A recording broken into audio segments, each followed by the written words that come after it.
有了。哎，姑姑你魔怔了吧？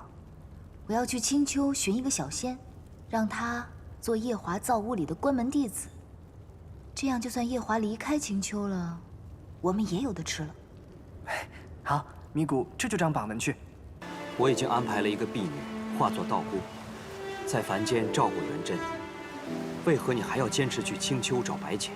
君上，你不懂，一个娘是绝对不会允许自己的孩子受任何苦难和委屈的。我一定要去找姑姑，让她替元贞渡劫。他惹下了祸事，他就需要历劫。别说是青丘白浅，就算是折颜上神，恐怕都管不了。不，姑姑能管。你对你的那个姑姑，未免也太信任了吧？不是我太信任姑姑，而是我跟君上的事，天宗已经欠了青丘。这件事，别人不管，姑姑一定能管。哪怕姑姑擅自给元贞改了契约，天君也会睁一只眼闭一只眼的。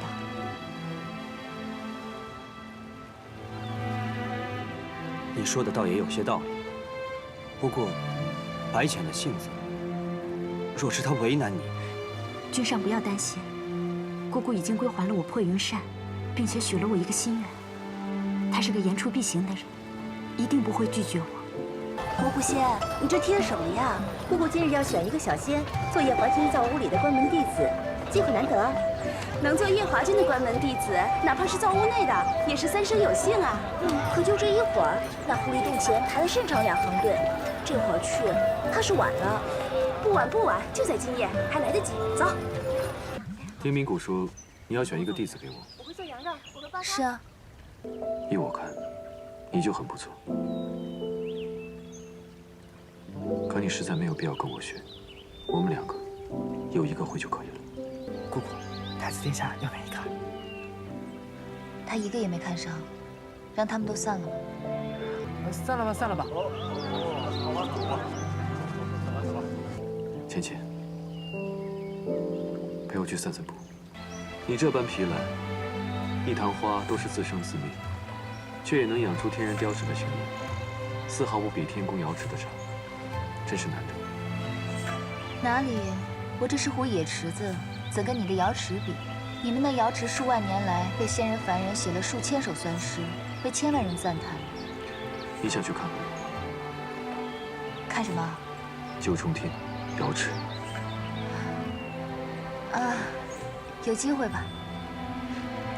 按芊芊你所说的，你从未去过天宫，难道不好奇吗？这四海八荒我没去过的地方多了，若是处处都好奇的话，我岂不累死？你看那昆仑虚也是四海闻名，我不是也照样没去吗？哦，你很仰慕昆仑虚吗？坏了，我没事提什么昆仑虚啊？米谷呢？米谷在洞口设置了仙障，怕是有人误闯了。姑姑，这么快就拿着扇子来了，看来是想清楚了。那姑姑的意思是？请他进来吧。是。姑姑怎么说？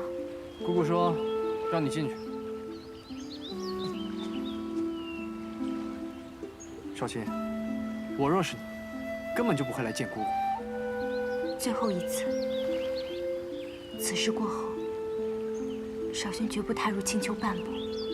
你既来找我，一定已经想清楚，问我要什么。夜华君不是外人，你说吧。可不可以救救我的孩儿元贞？救你的孩儿？前几日天君寿诞，君上带元贞备了贺礼，前往九重天去给天君贺寿。谁曾想，夜里元贞误闯了洗梧宫，险些调戏了洗梧宫的素锦侧妃。调戏了素锦，能做太子的果然不是一般人，戴绿帽子也戴得很欢快嘛。可元贞却在最后关头刹住了脚，但是却惊动了天君。天君震怒异常，立即着捆线索捆了元贞，并下旨命他向凡历劫60年，60年后方可重列仙本。这调戏未遂来说，这处罚确实重了些。元贞是一个善心的好孩子，走在路上连蚂蚁都不舍得踩死一只，恳请姑姑去救他一命吧。可是，他毕竟调戏了夜华君的侧妃。不必做我的人情。元贞那回事，我也觉得判得重了些。他调戏的可是你的侧妃。我没有侧妃。既然太子殿下也觉得判了重了，恳请姑姑下凡救他一命。他不过是下凡历个劫，60年后又能重回仙班，何来救他一命？因为绍兴已经打听到，在元贞18岁时会有一个大劫，这个大劫会苦他一世。绍兴不忍心看着他这样备受煎熬，所以恳请姑姑帮他把这劫数度化了，让他平平安安地度过这一生。所以，你来找我，是为了帮你儿子渡劫？是。绍兴不敢求姑姑去求情免了这罪责，只求姑姑悄悄地帮一帮元贞。你这件事情来拜托我，托的倒是很有头脑。你知道，就算是我改了元贞的气运，天君也不会同我计较，是吧？绍兴知道，这4海8荒之内，只有姑姑能做这件事。好，我答应你。这件事情我替你做了，但是事成之后，你我主仆情分就算是尽了。你与我青丘白浅，再无任何瓜葛。姑姑方才为何说绍兴将此事托付给你，还托付得很有头脑？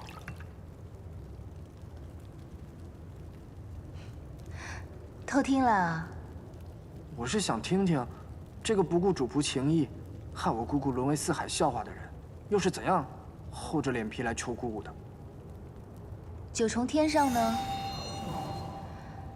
是个神仙，都有篡改凡人气运的本事。但是天族有规矩在那儿，就算有这个本事，也毫无用武之地。天族欠我们白家的债有1箩筐了，1分也没有兑还。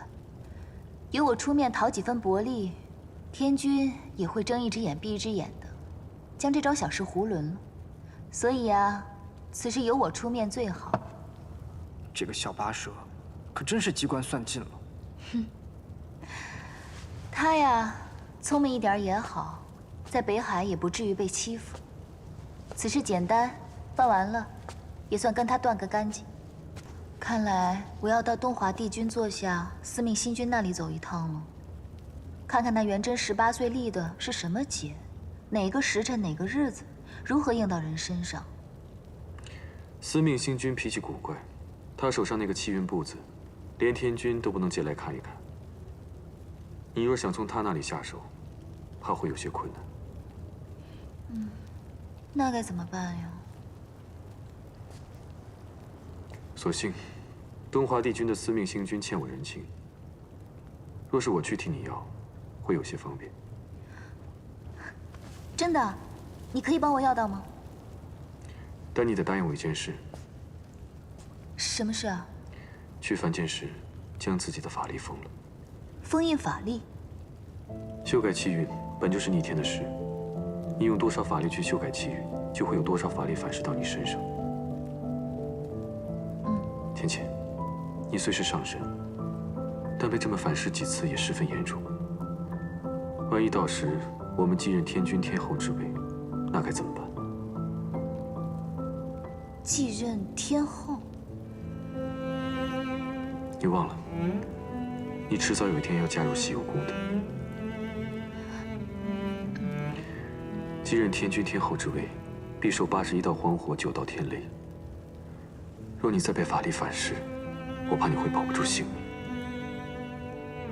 哦，好，我答应你就是。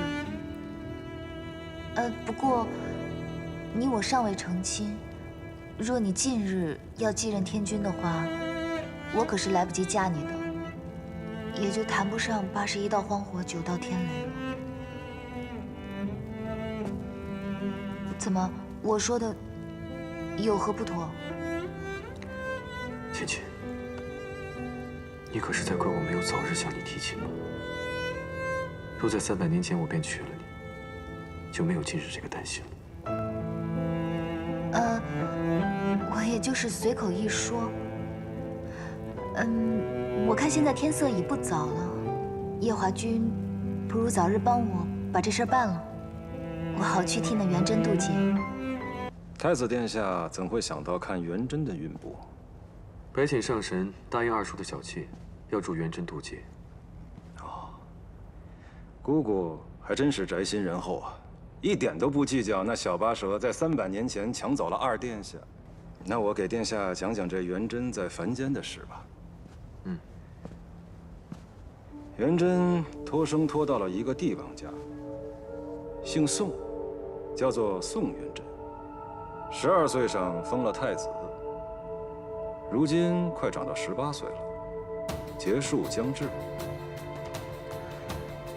元贞在凡间的母亲是个贵妃，生下元贞之后，便带着她入了道观，出了家。16岁时，才让元贞的师傅将她送回了宫中。而这元贞的师傅，就是北海水君桑吉送去凡间看护他的一个婢女。婢女，所以二叔还是偷偷派了个人去看护她。正是。依小仙看，姑姑若不想打乱气运，就要替代这个师傅，先留在元贞身边。也只有这个法子了。至于如何渡劫，还需从长计议。多谢。太子殿下言重了。当初是殿下您看在东华帝君的面子上，才原谅了白凤九偷走劫魄灯的事。今日就算我替帝君还了这个人情，只是殿下要记得提醒姑姑，到了那人间，一定要封了自己的法力，否则……本君明白。你说那只九尾狐要去凡间帮元贞渡劫？君上和星君确实是这么说的。他们还说要白浅一定要在凡间封印自己的法力。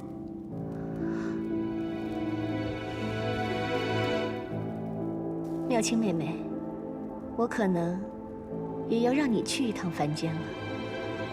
我早先一直听你说这册子如何贵重稀罕，我还以为卖你的面子也只能讨回一个小钞，没想到连原物都讨回来了。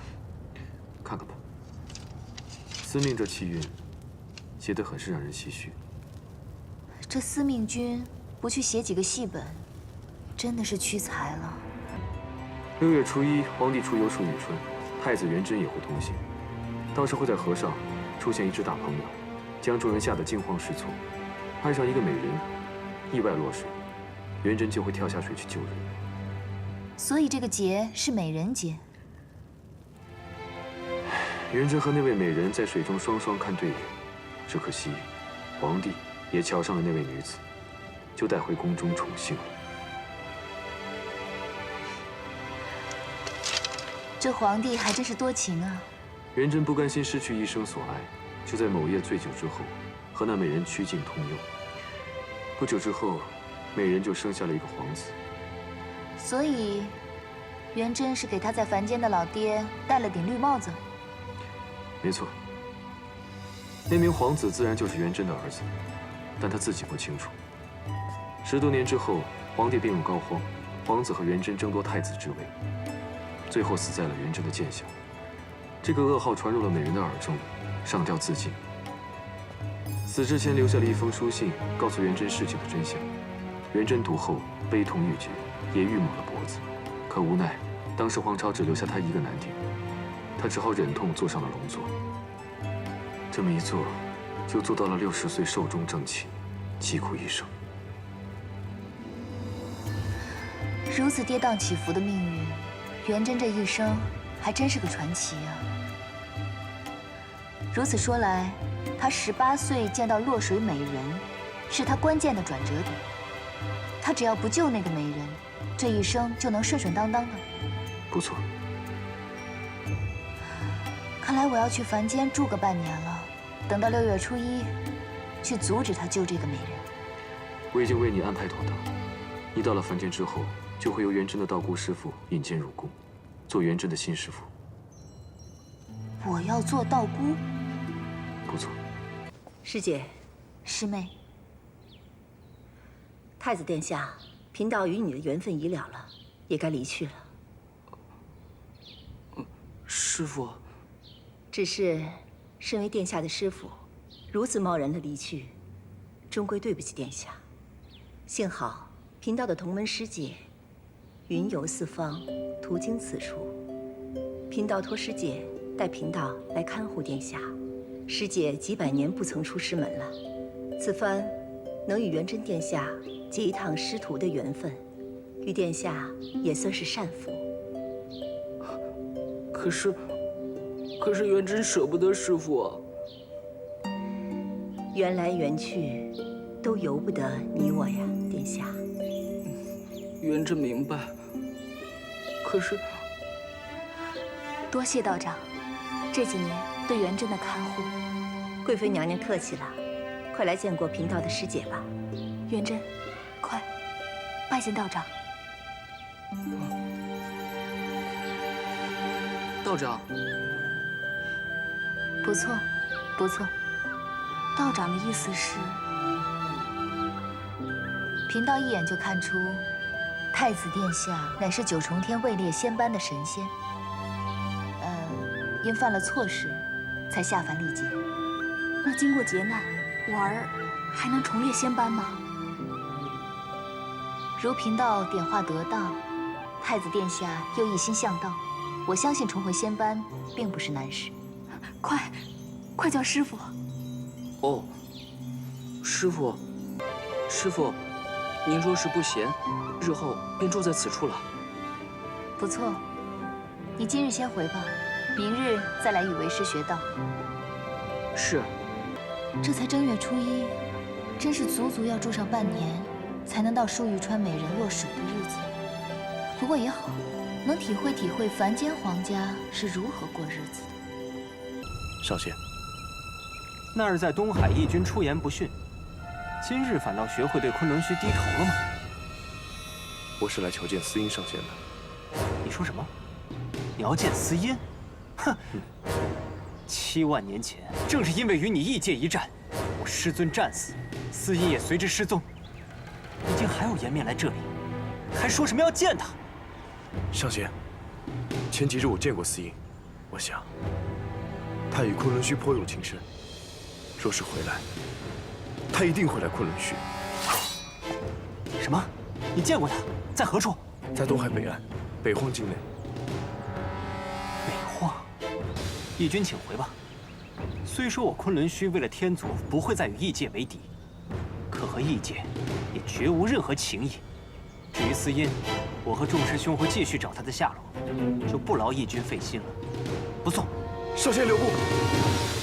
臣等近日追查异界的事，遇到了很多异界的人，乔装到各地寻找司音上仙，手中均带着这幅画。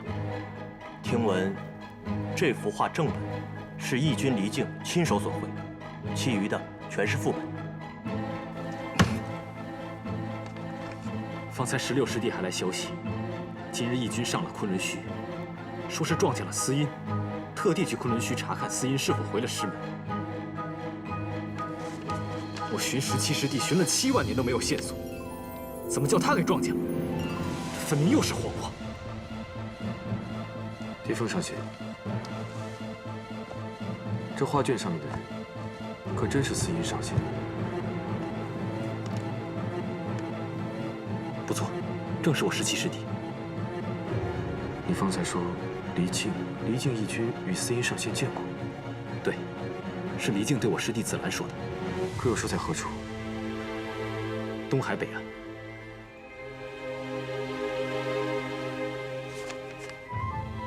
东海北岸，果然是东海。昆仑虚座下17弟子司音，与墨渊仙体一同失踪了7万年，这是天族最大的悬案。没想到，芊芊，你便是那个司音上仙。殿下可是有什么线索？没有，我只是听闻过司音上仙的事情。见到此画卷，一时想到了7万年前的大战。为何要带走墨渊的仙体？为何要消失？连师兄弟们都避而不见。芊芊，若我问你这些，你会如实相告吗？君上，你看他很乖，不吵也不闹。你别闹了，都300年了，你怎么还不清醒？就是因为你当初偷了阵法，我们才会生下病案。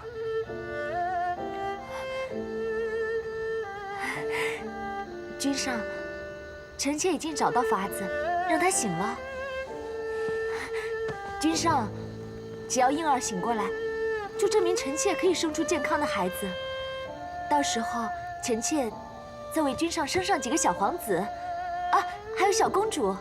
君上不是最想念胭脂吗？到时候臣妾再为君上生几个小公主，好不好？事已至此，你就放手吧。我问你，司音到底是谁7万年，你还想着那个男人吗？你难道不知道，她和你一样，也是狐族女人？狐族女人？不可能！我在昆仑虚亲眼见他更衣过，他是个天族男人。君上也曾与他在一处，怎会不知道他是天族男人？我早就知道她是女人，但她却没有告诉我她是狐族，不是天族人。狐族？你是不是想到了什么？我不信她是狐族女人。君上，你不要再自欺欺人了。你当真不知道？芊芊，原来是你！我竟然没有想到，原来司音就是你。为什么我最爱的男人，一直惦记的都是你？你都有了墨渊了，为什么还要来跟我抢离境？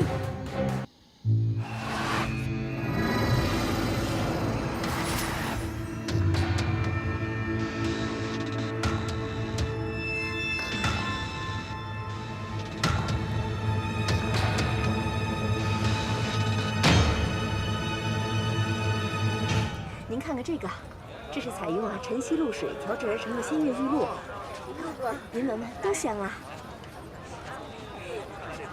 您看看，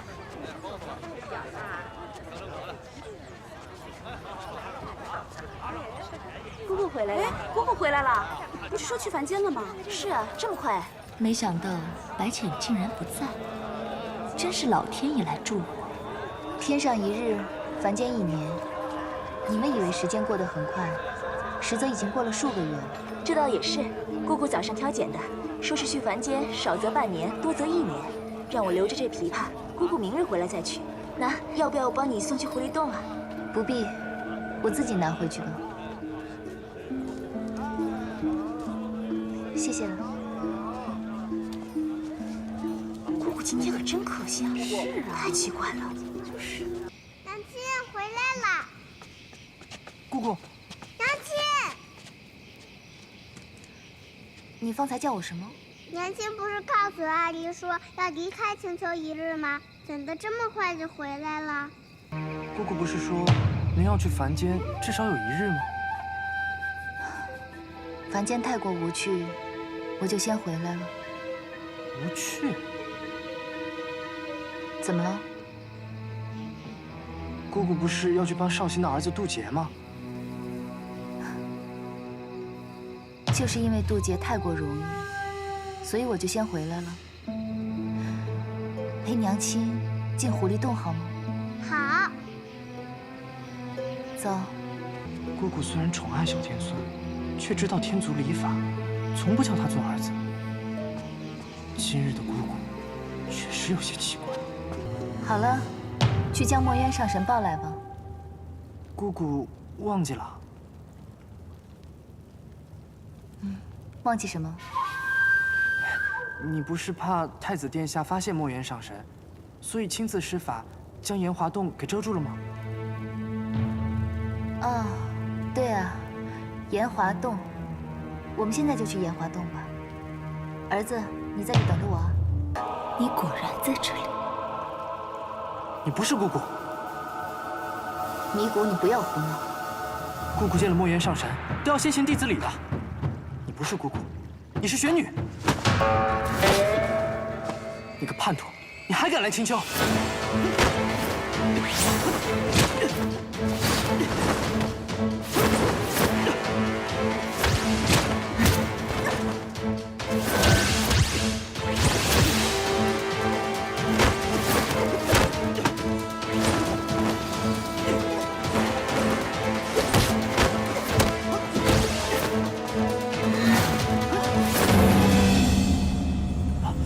姑姑，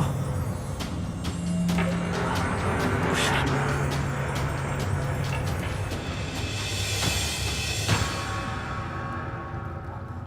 姑姑，有何吩咐？去把小殿下给我抱过来。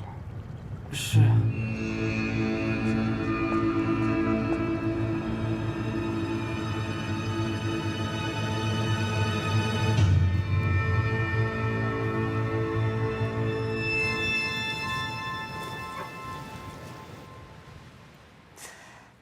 不如那美人落水的时候，我去将她救了。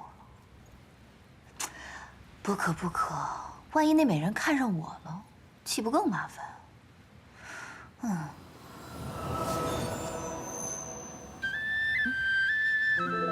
芊芊，几日不见，我想你想的可厉害了。你可想我？